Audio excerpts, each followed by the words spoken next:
Özümü heç bağışlaya bilmirəm. Sən gedəndən sonra mən ağlamışam. Demə ən dəhşəti tənhalıq imiş. Sən imişsən gətirən hər baharı. Sənsiz hər yer quru səhra imiş. Nə qədər mən axı həsrət çəkəcəm, nə qədər dözmək olar söylə gülüm. Mən hər axşam bu ümidlə yatıram.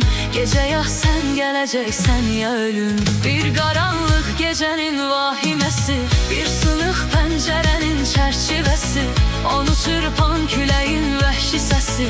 Mənə bəsdir səni xatırlamağa, bir qanadsız quşun aciz baxışı, baxışından duyulan yalvarışı, üstünə nazla yağan yaz yağışı. Mənə bəsdir səni xatırlamağa.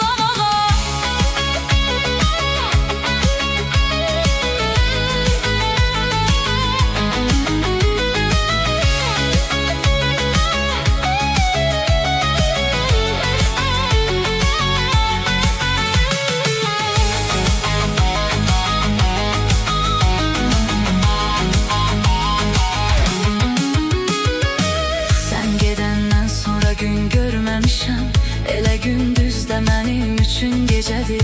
Eşidirsən ki sağam ölməmişəm, amma bilmirsən həyatım necədir. Sən gedəndən sonra mən ağlamışam.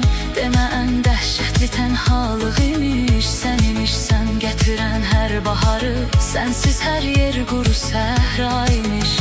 Amma bilmirsən həyatım necədir. Heç bilirsən bu şəhərdə nə qədər gəlmişik üz-üzə sən görməmisən. Sənə öz ömrünü qurban verənə ola bilməz ki fikir verməmisən. Gecəni yatmamışam sübhə kimi, sənə bu məktubu hazırlamışam. Sadəcə istəmişəm ki biləsən, səni hər gün necə xatırlamışam.